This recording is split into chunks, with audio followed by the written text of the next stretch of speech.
Bonjour à tous et toutes, à mon tour de me présenter, je suis Mélanie Villeval, je travaille aussi à l'IREPS à Lyon et plus précisément sur la question des inégalités sociales de santé.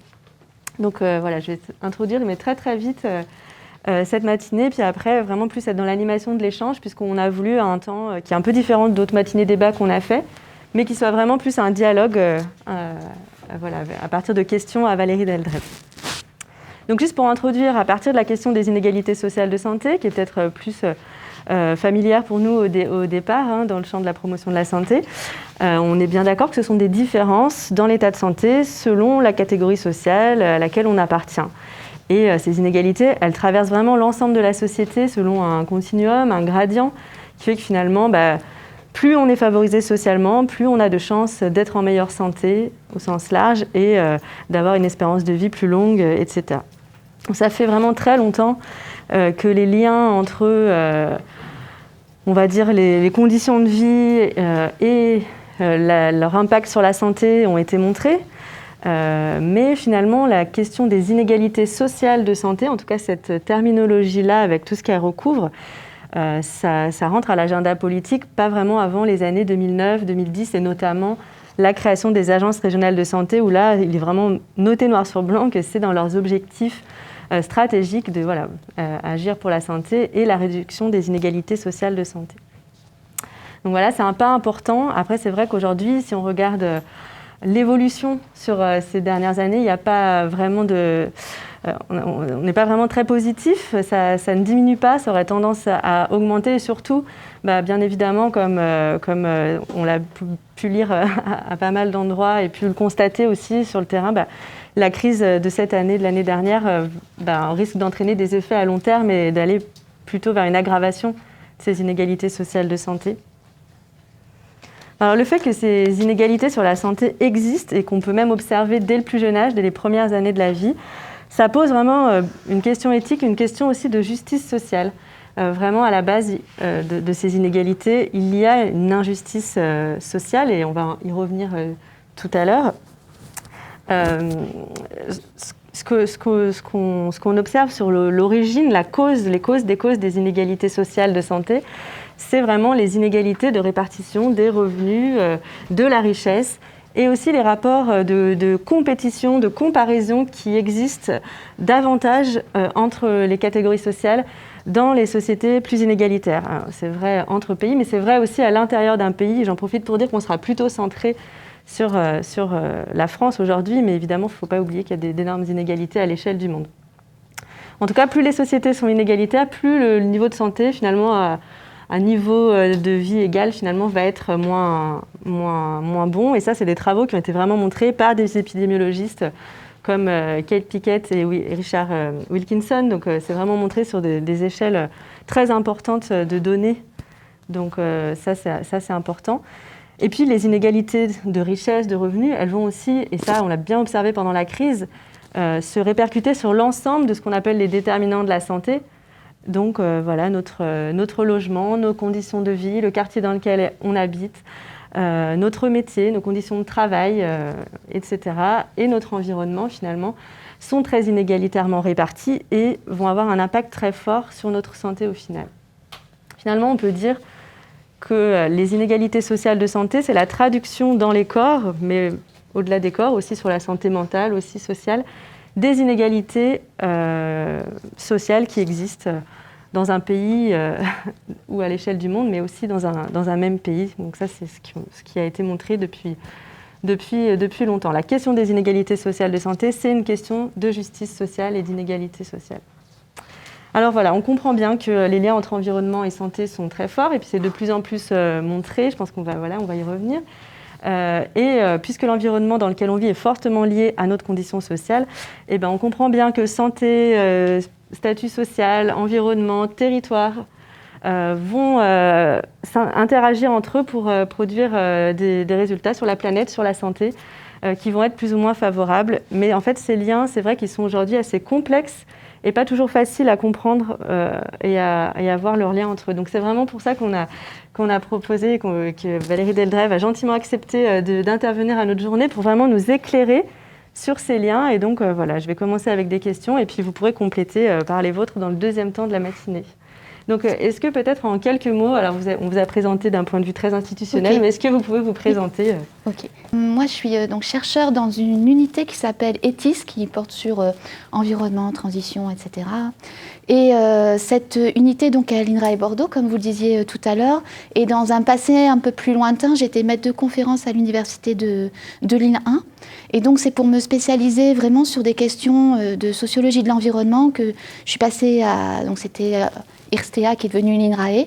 Et donc depuis, je travaille presque exclusivement sur des questions liées aux effets des politiques environnementales, notamment les politiques de biodiversité, mais je travaille également sur les mobilisations en lien avec cette politique, et puis également sur les mobilisations contre les pollutions, et notamment un de mes cas d'étude, c'est, je ne sais pas si vous en avez déjà entendu parler, c'est le cas des boues et poussières rouges d'Alteo Gardanne dans le sud-est, avec toute cette polémique autour de la pollution des eaux du parc national des Calanques, et puis de l'environnement des riverains à Gardanne et Boubelaire. Donc pour vous donner un petit exemple, je travaille aussi sur la création du parc national des Calanques. On a travaillé aussi sur différents cas d'études à La Réunion. Donc voilà, c'est pour vous donner un petit exemple. Et mes premiers travaux portaient sur la politique commune de la pêche et la raréfaction des ressources halieutiques. Donc vous voyez, je reste un peu cohérente dans mes champs. Et la question des inégalités environnementales, elle m'est apparue dans mes recherches, ou en tout cas j'y ai inscrite depuis à peu près 2005. Donc voilà, donc ça fait un petit moment qu'on travaille sur ces dimensions-là, avec notamment une première étude qui avait été faite dans le quartier du Chemin Vert à Boulogne-sur-Mer, sur la côte d'Opale. Donc c'est ça qui m'a un peu guidée vers cette notion-là. Donc voilà, et donc tout ça pour vous dire que je ne suis pas une spécialiste de la santé ni de l'éducation, donc j'ai rien à vous apprendre en fait sur ces dimensions-là. C'est plutôt vous qui pouvez m'enseigner, mais c'est plus pour verser en fait dans ces champs-là ce que les inégalités environnementales peuvent apporter.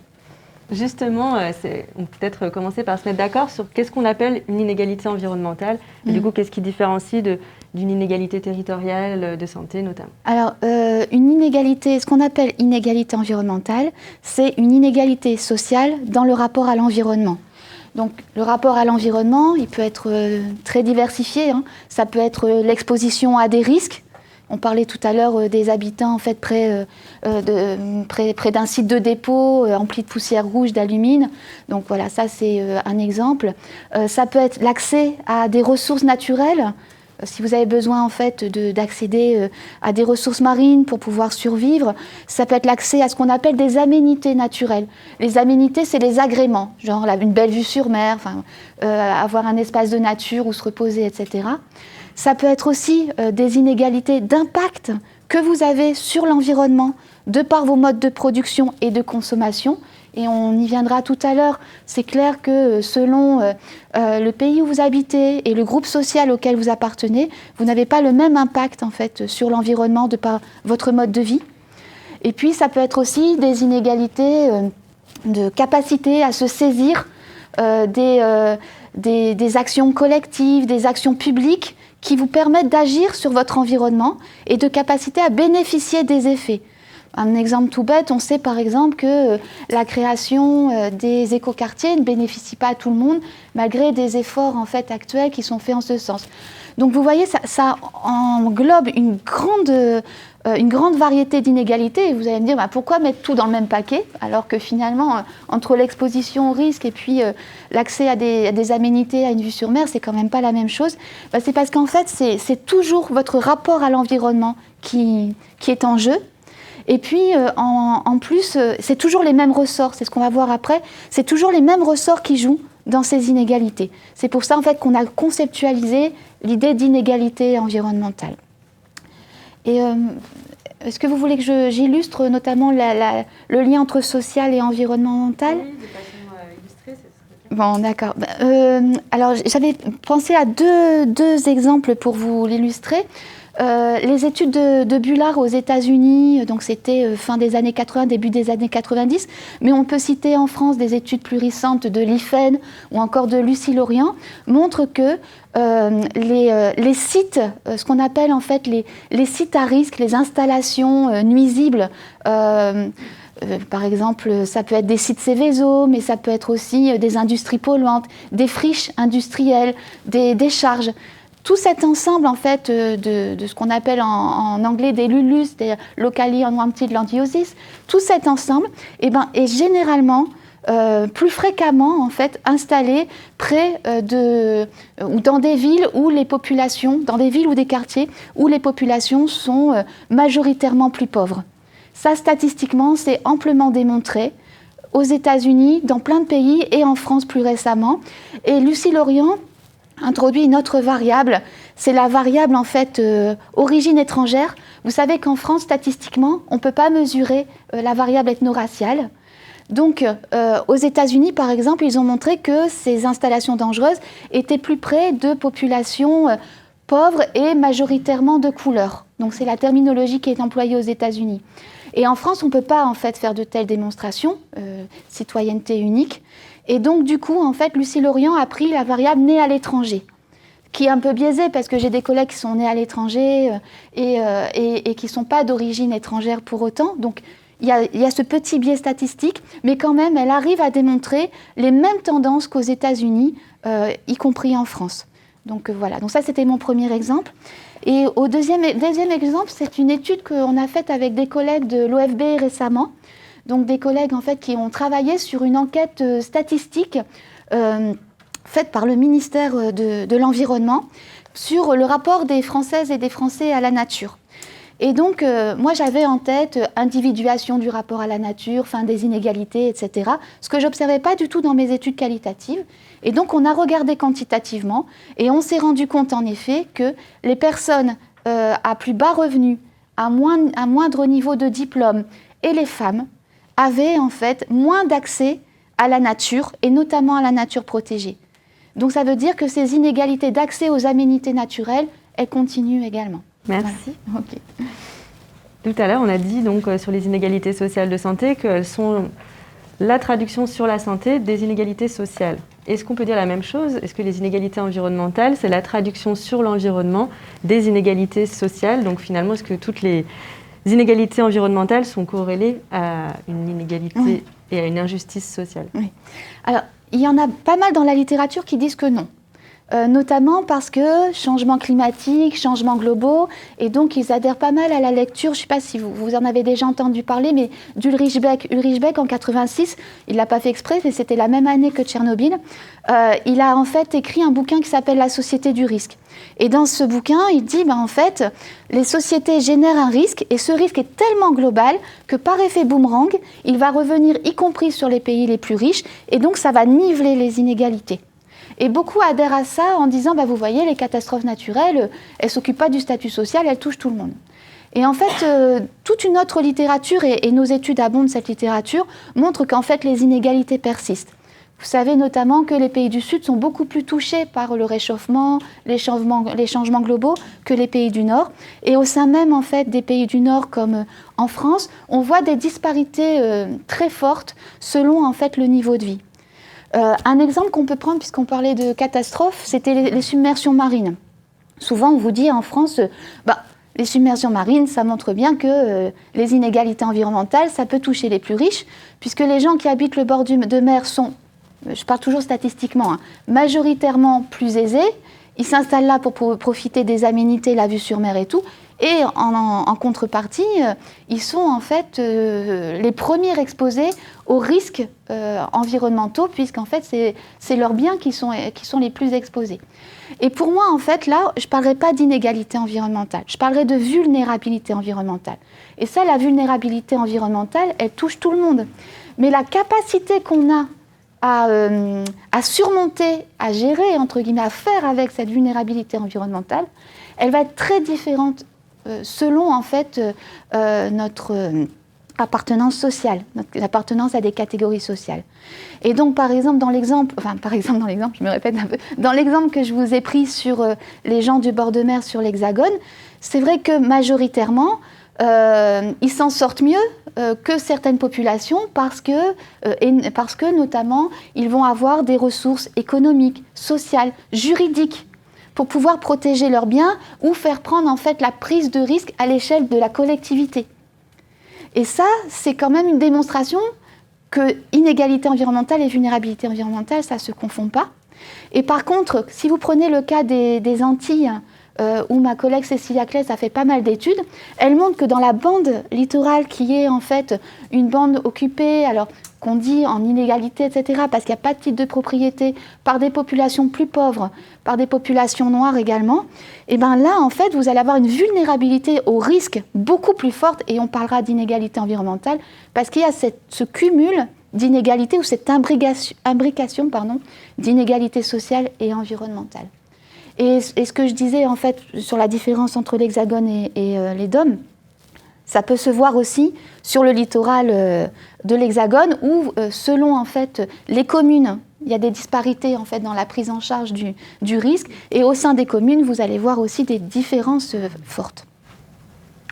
Ok, est-ce que sur on peut faire un petit aparté sur la question de la justice sociale et se dire finalement quand on parle d'injustice environnementale ou de justice environnementale, sur quelle conception est-ce qu'on se fonde? Oui, alors je trouve que c'est une très très bonne question parce que vous avez senti en fait dans mes propos que la notion de justice en fait elle se profilait, et en fait il y a plein de travaux en philosophie et en sociologie qui montrent que les sociétés s'emploient à justifier les inégalités, c'est-à-dire qu'il y a plein de principes de justice, y compris le mérite qu'on défend beaucoup actuellement, qui finalement en fait justifie les inégalités dans les sociétés, et qu'elles soient sociales, sanitaires, mais aussi environnementales.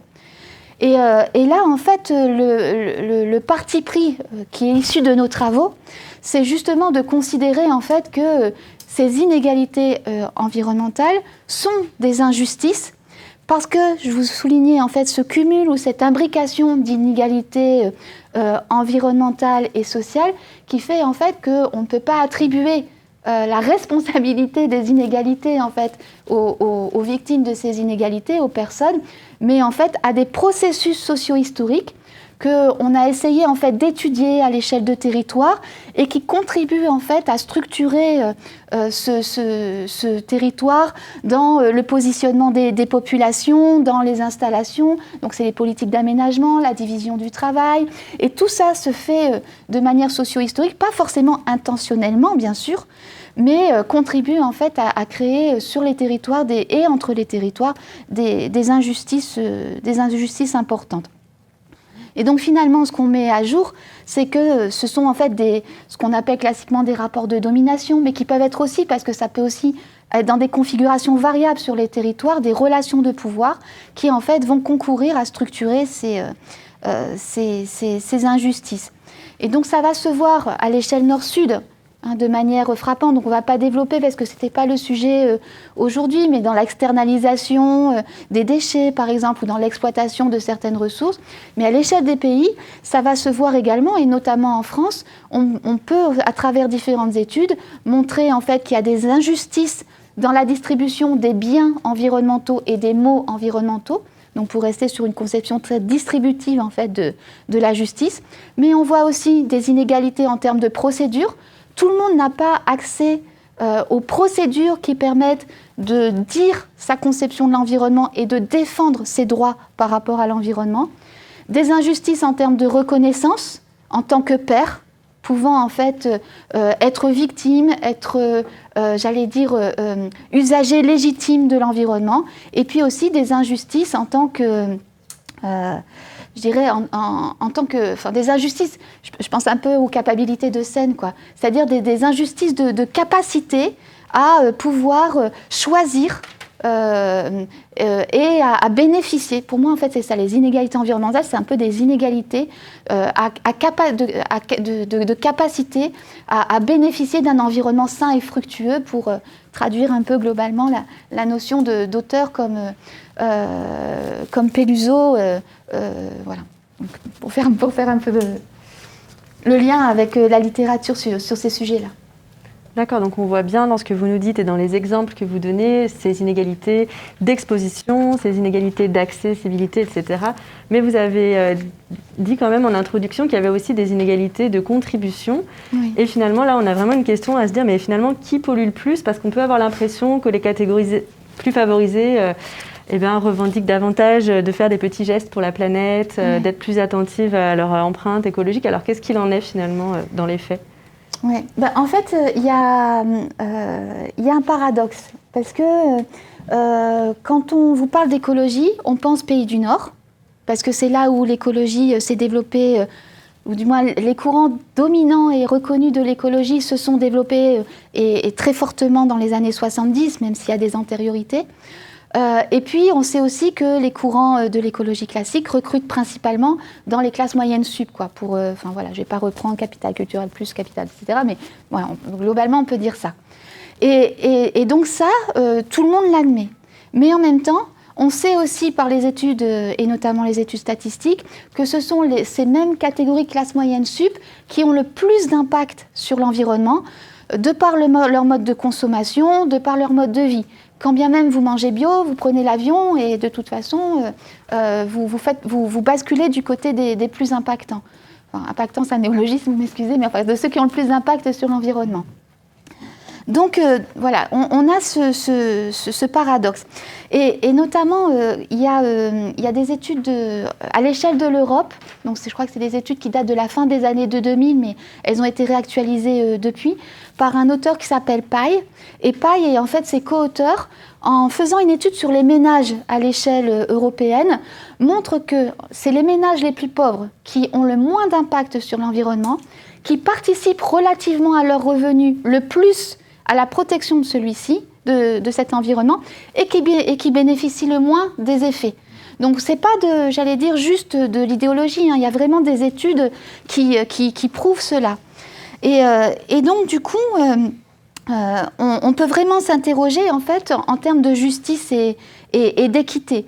D'autant que dans nos propres travaux, quand je vous parlais de l'étude sur les parcs nationaux, ce qu'on a pu voir, c'est que finalement, quand on parle de mauvais usage dans les parcs nationaux ou dans les aires protégées, souvent, c'est lié en fait aussi à une déqualification, voire même une stigmatisation de certains usages populaires. Qui poserait problème? Les pique-niques à La Réunion, les prélèvements de plantes endémiques, etc. Et donc, il y a vraiment en fait cette vision-là, et qui n'est pas assortie, j'allais dire, à des études d'évaluation d'impact, parce que tous les scientifiques qu'on interroge, alors les scientifiques pas sciences sociales comme moi, mais sciences dures en écologie, etc., disent, mais en fait l'impact, on a mal de chien à l'évaluer. On ne sait pas vraiment en fait évaluer les impacts pratique par pratique, c'est très compliqué. Et donc c'est plus des normes sociales qui jouent sur la déqualification de ces pratiques, de ce qu'on attend d'un usage légitime ou pas, que l'impact réel sur l'environnement. Et donc du coup, en fait, je trouve ça assez important, parce que finalement, enfin, on viendra après à la notion d'effort, mais c'est plutôt ces pratiques-là qu'on va viser, alors que ça ne sera pas forcément celles qu'il faudrait viser en fait pour cela. Et donc, vous parlez de sensibilité écologique tout à l'heure, mais dans nos travaux, on a aussi montré que finalement les préoccupations écologiques ne sont pas l'apanage ni des sociétés riches, donc ça c'est les travaux notamment de Martinez-Alière, etc., mais pas non plus l'apanage des populations les plus riches dans les sociétés les plus riches. Et qu'en fait, il y a une pluralité d'écologies, et notamment ce qu'on appelle l'écologisme populaire. Donc Martinez-Alière parle d'écologisme des pauvres, mais c'est une expression qui a été assez contestée parce qu'elle est assez stigmatisante. Donc on parle plutôt d'écologisme populaire ou d'écologie populaire, où en fait on n'a pas cette autonomie du champ de l'environnement comme dans les mouvements classiques, mais où ces préoccupations environnementales vont être associées, articulées à des préoccupations sociales, sanitaires très importantes. Et donc, en fait, on aurait une diversité des écologies. C'est ce qu'on montre, en fait, en travaillant sur sur les quartiers. Mais c'est ce que montrent aussi nos travaux avec un jeune collègue qui s'appelle Modidio, qui travaille sur les travailleurs de la bauxite, donc depuis la Guinée jusqu'en France dans le sud-est. Et en menant cette étude dans le sud-est de la France, ce qu'on a pu montrer avec Modi, c'est que les travailleurs et les organisations syndicales se sont intéressés à la question sanitaire et la question environnementale bien avant le développement de l'écologie dans les années 70, et que tout au long du XXe siècle, ils ont contribué à une épidémiologie populaire, comme vous le savez, à une mise en évidence en fait des problèmes sanitaires et environnementaux pour eux-mêmes, mais aussi pour l'environnement autour de l'usine. Et donc, ces mouvements, soit nés des travailleurs, soit nés en fait de catégories sociales qu'on n'attendait pas dans les écologies classiques, sont en fait ce que j'appelle des mouvements de justice environnementale. Alors, je n'ai pas inventé ça, je m'inspire de toute une tradition littéraire, parce que justement, ils articulent des préoccupations pour la nature, pour l'environnement, et des préoccupations pour notamment les plus vulnérables, ceux qui sont le plus affectés en fait par ces maux environnementaux. On avait envie aussi de se poser la question de la question de l'échelle, en fait, ouais. Quand on parle de populations qui contribuent le plus ou qui sont le plus affectées. Ouais. Est-ce qu'on est vraiment sur les 1% des plus riches versus le reste de la population, ou est-ce que c'est plus disséminé dans la société, comme c'est le cas pour le gradient social de santé sur les inégalités en santé, par exemple? Là encore, c'est une super question, parce qu'en fait, ça renvoie aussi à pas mal de choses sur le terrain et dans la littérature. Et je ne sais pas si vous connaissez les sociologues Pinson et Charlot. Donc, c'est un couple de vieux sociologues, hommes et femmes. Ils ont pas mal écrit. Alors maintenant, ce qu'ils font, c'est plus des essais que des études sociologiques actuellement. Et c'est très, très engagé. Et eux, leur théorie, c'est qu'il y a une nouvelle lutte sociale. Et que cette lutte sociale, en fait, c'est les 1% des plus riches contre les citoyens ordinaires. Et il y a un autre sociologue qui s'appelle Bruno Latour, alors il ne reprend pas complètement cette théorie, mais il revient sur ces 1% en disant que finalement, les 1% finalement sont d'autant plus responsables de ce qui arrive à la planète, à la santé des gens, etc., qu'en fait, ils étaient au courant que c'était en fait intentionnel, que ce n'était pas une inconscience de leur part de puiser dans les ressources de la planète, mais que c'était intentionnel, et qu'à un moment donné, au regard de la finitude du monde, ils se sont dit, bon, je caricature, mais autant en profiter et ont continué en fait leur logique d'exploitation en laissant à l'abandon, en laissant tomber en fait le reste de la planète. Donc ça, c'est la lecture. Alors vous allez dire, ça fait un peu théorie du complot, mais bon, il argumente quand même beaucoup mieux que moi. Mais au-delà en fait de ces visions de ces sociologues, et puis que c'est des visions relayées par d'autres aussi, il y a quand même l'idée qu'on disait tout à l'heure, c'est-à-dire que le mode de vie est corrélé en fait à l'impact qu'on a sur l'environnement.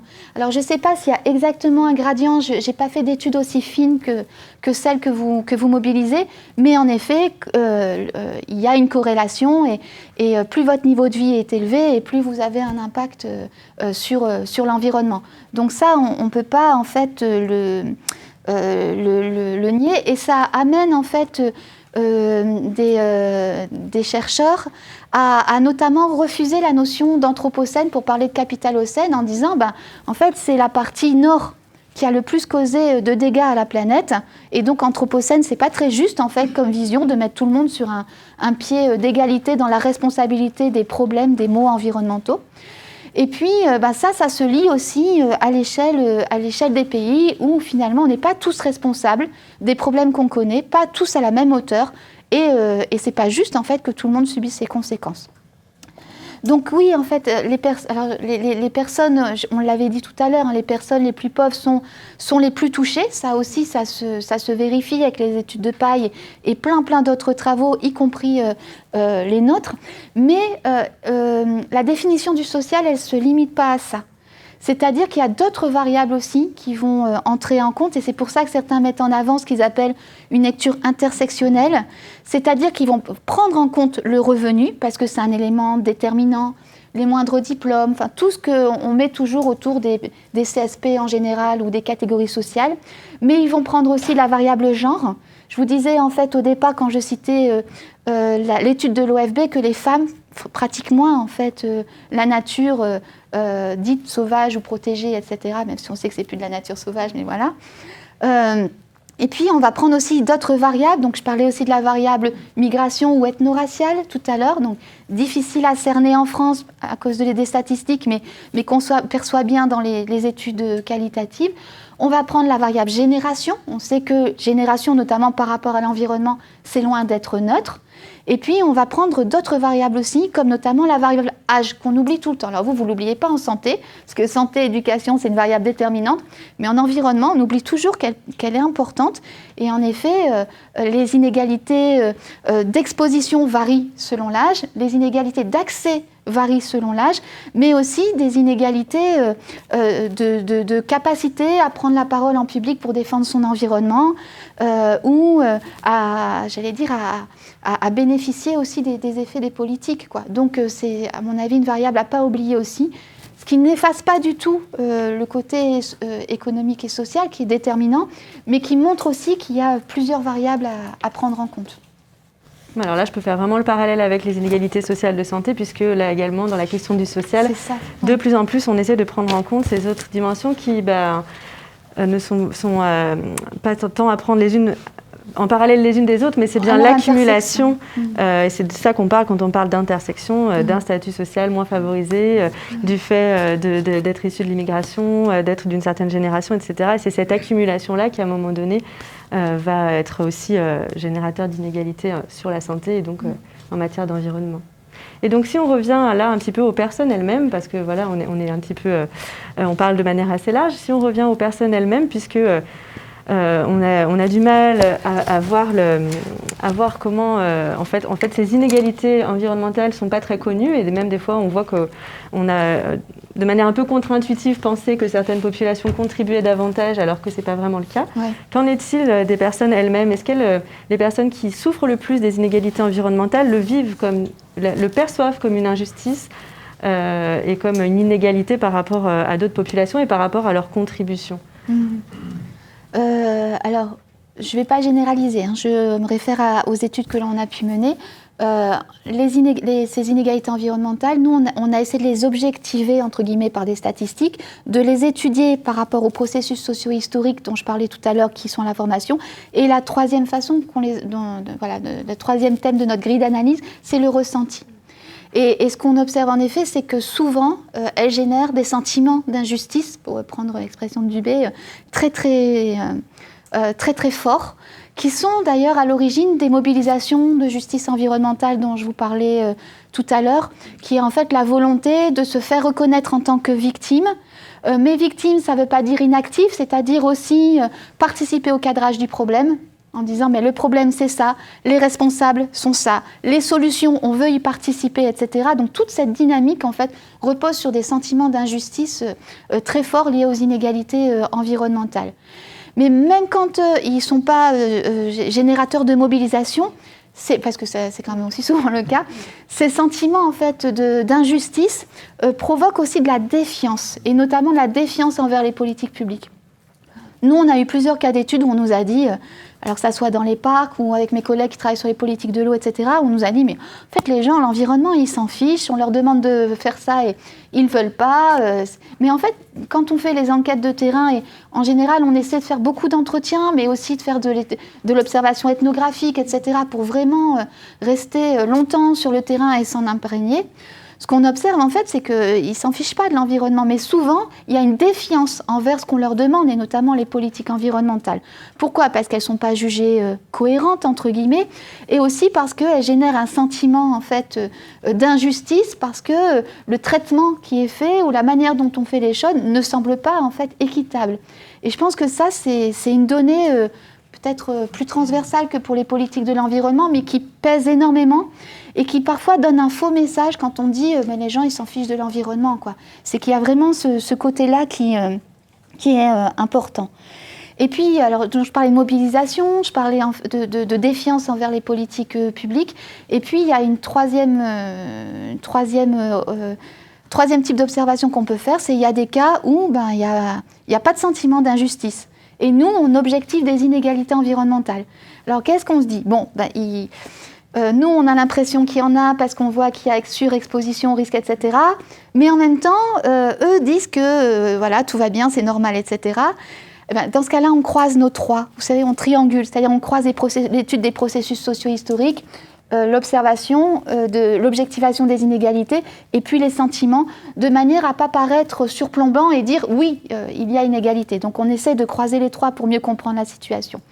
Et les situations où il n'y a pas de sentiment d'injustice, elles ne sont pas très très fréquentes, mais elles sont quand même importantes.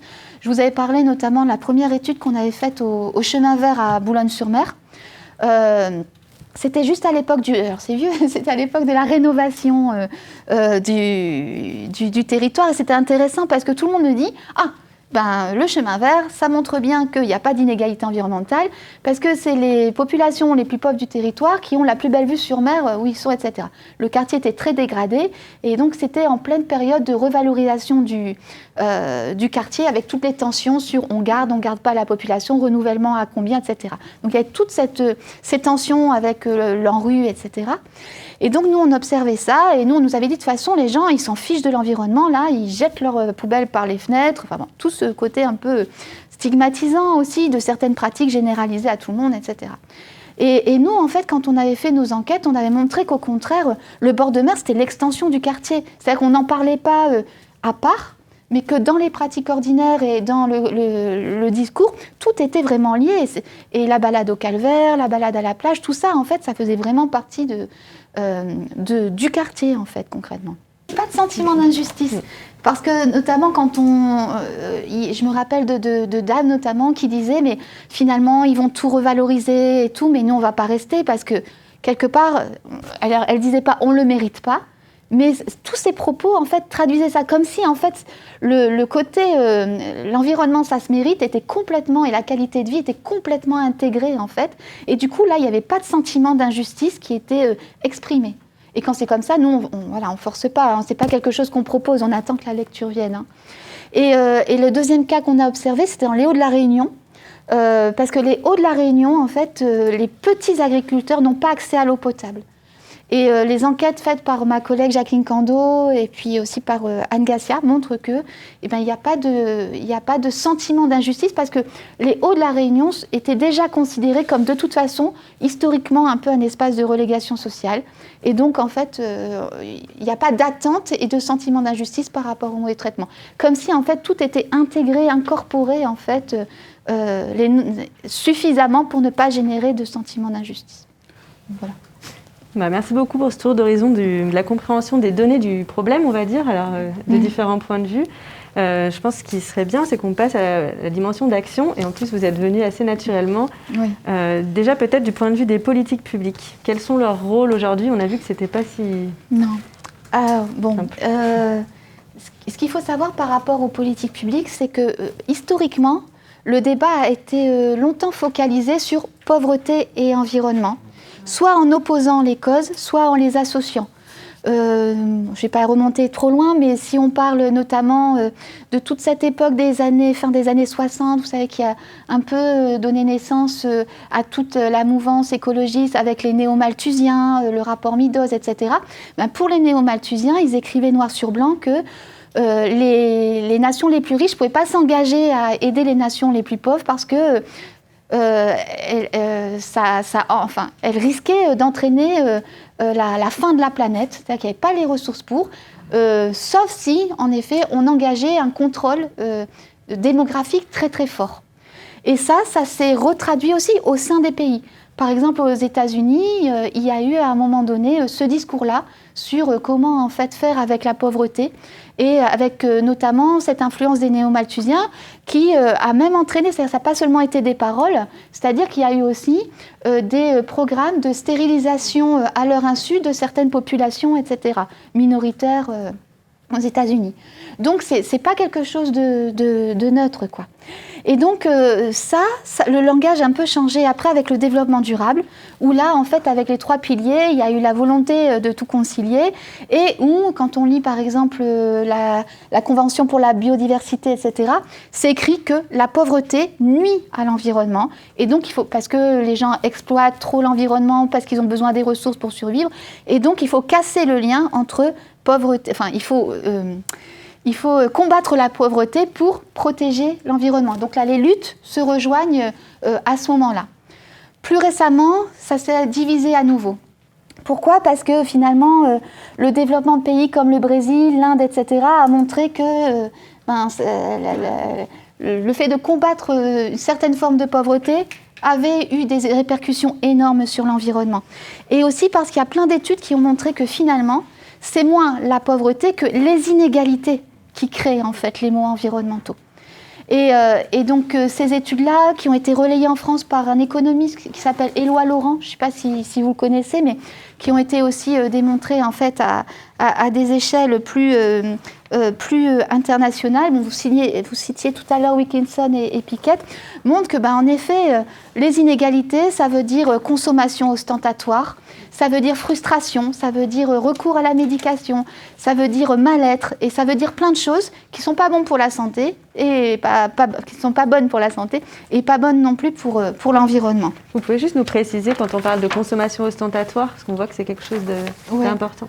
C'est en fait l'idée que si vous gardez des modèles de consommation qui sont en fait ceux des plus riches, et qui sont en fait ceux qui... ces modèles-là qui en fait portent atteinte à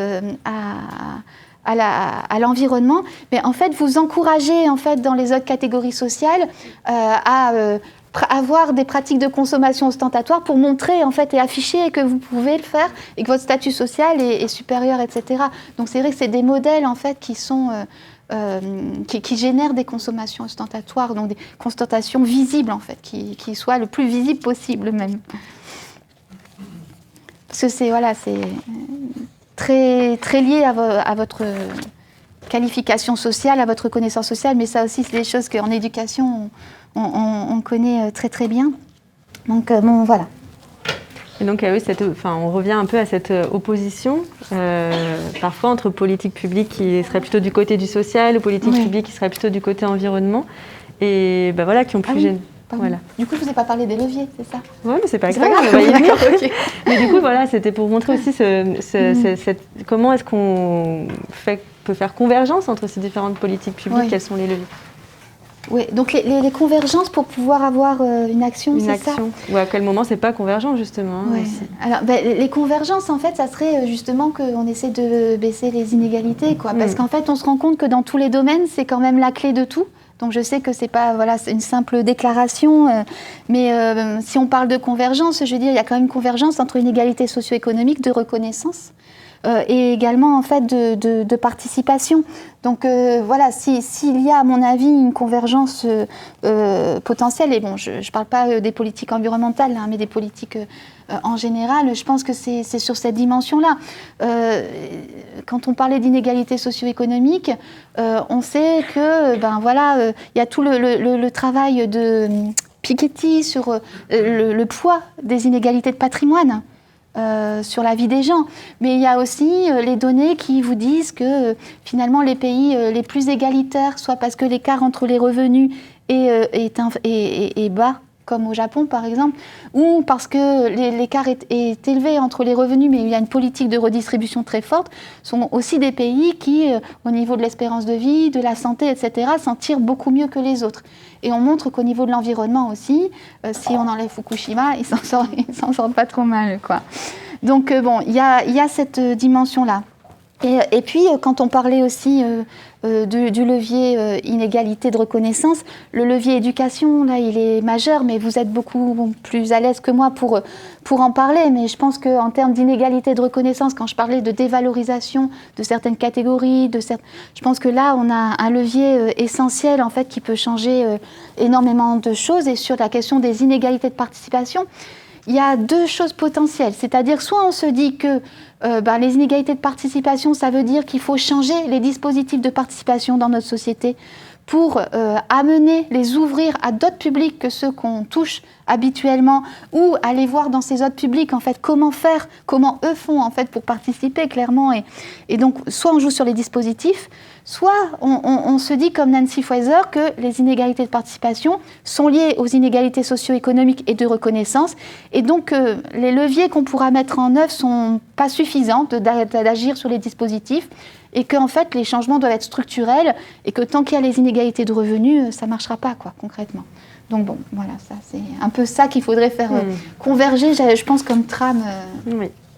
Et dans les travaux, de ce que vous avez pu observer sur les mobilisations, justement, qu'est-ce qui, à votre avis, peut être retenu justement de des leviers qui ont pu faire que ça se mette en œuvre ?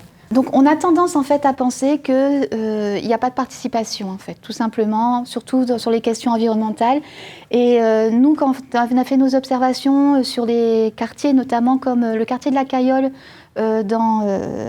au sud de Marseille, qui est en fait un ancien quartier de relégation sociale qui jouxte maintenant les portes du parc national des Calanques. Donc il est au sud de Marseille. Et dans ce quartier-là, en fait, les pratiques des usagers et notamment des résidents des logements sociaux sont fortement stigmatisées, à tel point que lors de la création du parc national des Calanques, quand il y avait la mise en place du processus de concertation, c'est une population qui avait été complètement exclue en disant « mais de toute façon, ils ne se soucient pas, on n'a pas de porte-parole, etc. » Et donc, en fait... nous, quand on a fait nos travaux avec Arlette Héra, on a montré qu'il y avait une dynamique associative qui était importante. Et notamment, assez récemment, il y a des femmes du quartier qui, en fait, ont des associations. Alors, c'est des femmes qui sont des anciennes familles du quartier, etc., qui ont des associations qui travaillent soit sur l'éducation des enfants, soit sur le lien social, et qui ont fait la démarche d'aller vers le parc national pour en fait se saisir de l'outil parc et se saisir en fait de ce que le parc pouvait proposer pour en fait travailler le lien social dans le quartier et en même temps valoriser le lien du quartier à la colline. C'est-à-dire que, historiquement, ce quartier qui est créé dans les Calanques de Marseille, les habitants avaient un lien à la colline qui était très très fort. Et nous, on avait réussi à le mettre en évidence dans nos entretiens, etc. Et elles ont voulu le porter collectivement. Et donc, ce n'est pas le parc qui est venu aux assos, mais c'est les assos qui sont venus au parc, ce qui leur demandé quand même un gros travail. Et parallèlement, je pense qu'il y a eu une action qui a été un peu moteur là-dedans. C'est une action qui est Marseille Capitale Culturelle 2013 ou autre chose comme ça. Oui, c'était ça. Quelque chose comme ça, c'était ça. Et à ce moment-là, il y a des assos extérieurs et il y a eu des artistes qui sont venus et qui ont créé un resto sur le rond-point, qui ont fait des balades dans la colline, qui ont montré la fontaine d'ivoire, etc. Et toutes ces actions ont en fait permis de mettre en évidence, ça n'a pas été le seul élément, mais ça a mis en évidence en fait la dynamique qu'il y avait dans le quartier et ça l'a encouragé, légitimé quelque part. Et donc ça, c'est une des capacités de mobilisation en fait que j'ai pu voir. Et puis après, les autres capacités de mobilisation, c'est notamment contre les pollutions.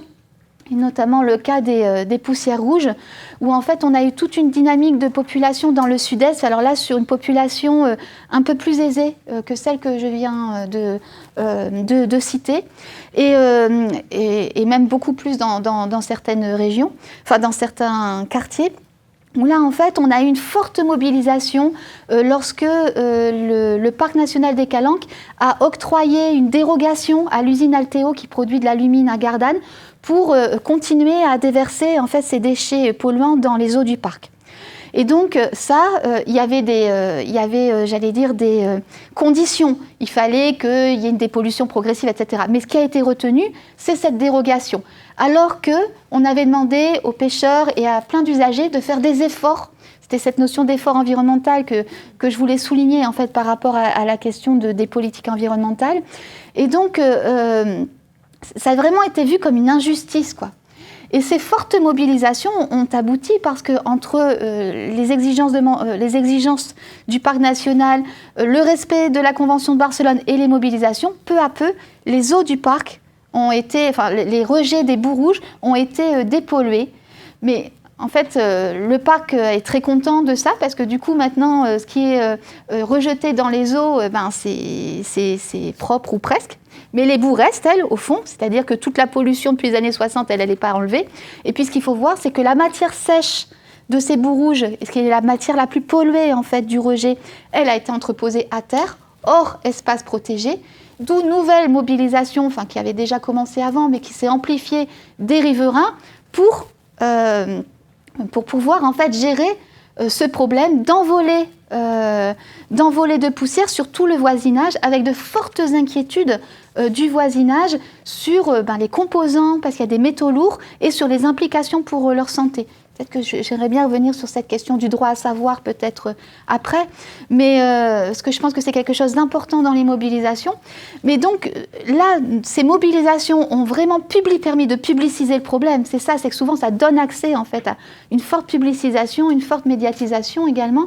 Et donc du coup, en retour, le problème a été pris au sérieux, on cherche des solutions, etc., on piétine un peu, mais là, la solution économique et écologique qui a été trouvée, en fait, reproduit des inégalités environnementales parce que le rachat de l'usine récent aboutit à un projet de délocalisation de la partie la plus polluante en Guinée, là où la bauxite est extraite, en disant mais c'est bien pour la Guinée parce qu'on leur prend leur rente, là au moins en fait ils peuvent exploiter, etc.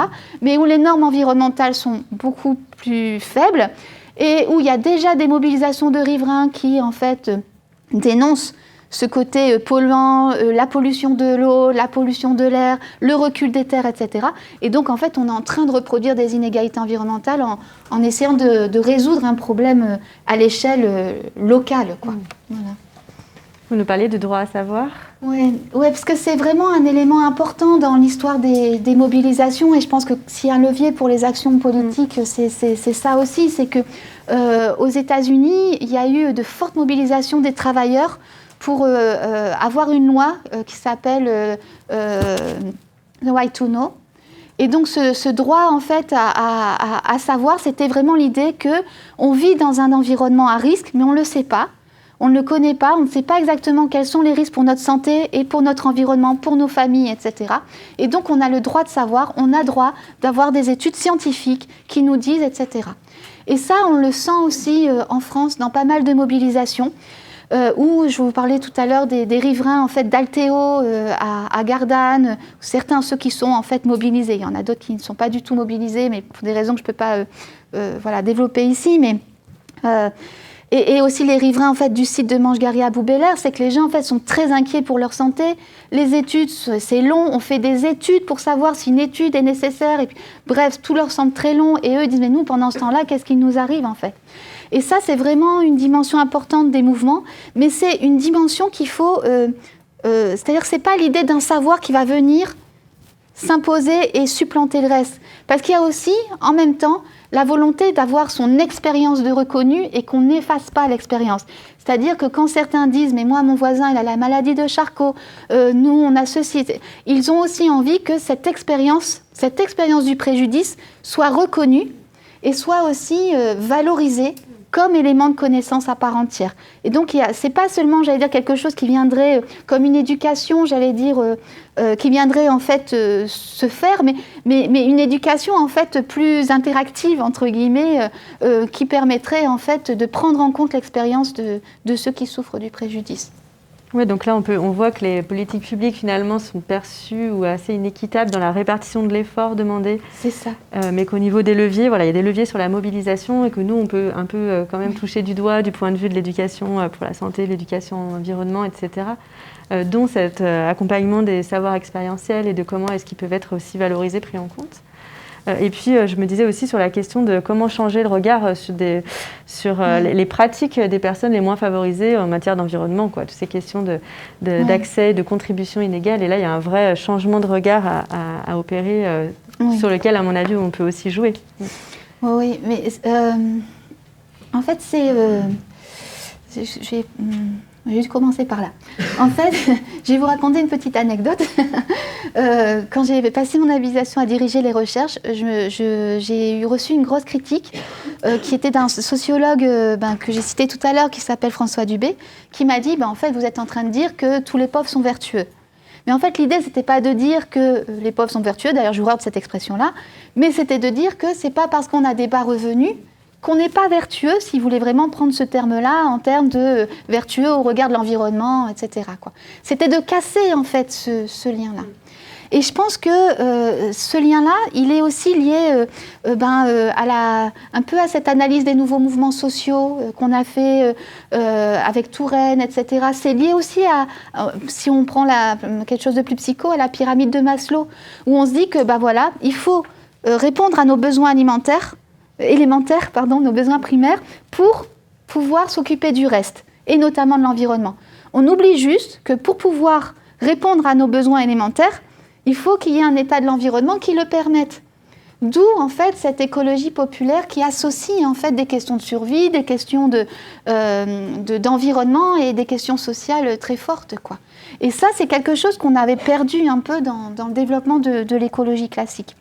Il y a notamment, pas mal de travaux actuellement et des discours qui sont en train de changer un peu le regard, et notamment sur la question de la sobriété subie, par opposition à une sobriété volontaire, choisie, qui montre en fait que finalement les populations à bas revenus, par force, ont des pratiques relativement sobres et donc en fait ont des pratiques qui sont meilleures pour l'environnement. Et donc c'est par opposition à des groupes sociaux plus aisés qui par choix en fait, renonceraient à prendre l'avion, prendraient que le train et auraient un tas de pratiques pour diminuer leur empreinte carbone, diminuer en fait leur impact sur l'environnement en général. Donc ça, c'est des discours qui sont aussi soutenus par des travaux qui montrent que, notamment, il y a les travaux de Thomas Macias sur les États-Unis et sur Marseille, parce qu'il a fait un long séjour à Marseille, et qui montrent en fait que les familles modestes et d'origine immigrée ont gardé des pratiques sobres de par leur propre parcours, les difficultés qu'elles ont traversées et essaient de les transmettre à leurs enfants. Donc il y a aussi ce côté-là qui est tout à fait réel. Ce qu'il ne faudrait pas, c'est que finalement, en fait, ça concourt à justifier le maintien dans la pauvreté quelque part. En se disant, ma foi, si finalement ces pratiques sont plus tenables pour l'environnement, autant les encourager, parce que tout à l'heure on parlait de subi et de choisi, il y a un vrai problème éthique et de justice, et on disait que dans la justice environnementale, il y avait une dimension qui est importante, qui était la capacité de choisir et de bénéficier d'un environnement sain et fructueux. Là, pour le coup, c'est juste subi, quoi. Donc ça doit vraiment être bien réfléchi. Par contre, le côté le levier qu'il faut tirer de ça, c'est la reconnaissance. C'est-à-dire là où on dévalorisait systématiquement certaines pratiques en leur demandant de porter l'effort environnemental finalement, c'est-à-dire réduisez votre consommation d'eau, ne prélevez plus certaines espèces, etc., etc. Ben là, on va revaloriser en fait des connaissances, on va revaloriser en fait des pratiques qu'on dévalorisait jusque-là, en montrant qu'il y a une pluralité des écologies, comme je disais tout à l'heure, et aussi finalement en renversant le modèle. Quand on parlait tout à l'heure de diffusion d'un modèle en fait de consommation, etc. Ouais. Là, en fait, du coup, on renverse le modèle hiérarchique classique, quoi. Ça, c'est assez intéressant. Et notamment, on avait montré avec Arlette Héra, quand je parlais de l'exemple de la Caillole, qu'il y avait plein de pratiques comme ça qui étaient effectives, mais qui étaient très méconnues. Ou alors nier, ou alors dévaloriser, et que finalement dans l'espace public, quand on parlait des gens de la Caillole, c'était pour dire les jeunes mettent le feu dans la calanque, ils envahissent la calanque et ils l'utilisent comme un espace public, etc., etc. Et que toutes ces connaissances et ces usages et cette capacité de mobilisation dont on parlait tout à l'heure disparaissaient sous le terme de mal-fréquentation. Et du coup, quand on parlait en fait d'impact sur les politiques environnementales, quand il s'agissait en fait de définir collectivement qui devait porter l'effort environnemental, presque automatiquement, l'effort était reporté en fait sur ceux qu'on pensait avoir des mauvaises pratiques et donc du coup étaient systématiquement portés par les populations, ou davantage, parce que c'est exagéré, il y a aussi un effort plus, mais davantage portés par les catégories sociales les plus vulnérables. Alors que le problème ne se posait pas forcément là, quoi. Merci beaucoup. Je ne sais pas si vous vouliez rajouter quelque chose. Non, juste peut-être sur la question, tout à l'heure j'ai abordé la question de l'effort environnemental et de la participation. Et je trouve que c'est lié parce que, et participation, je pense que c'est important quand on travaille sur l'éducation, c'est peut-être quelque chose qui vous intéresse, mais il y a eu un tournant participatif dans les politiques environnementales, comme plus généralement.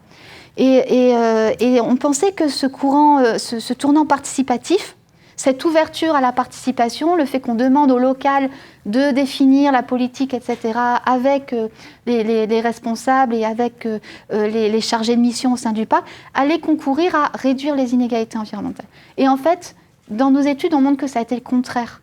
Parce que cette ouverture de la participation, elle s'est faite logiquement auprès d'acteurs organisés collectivement.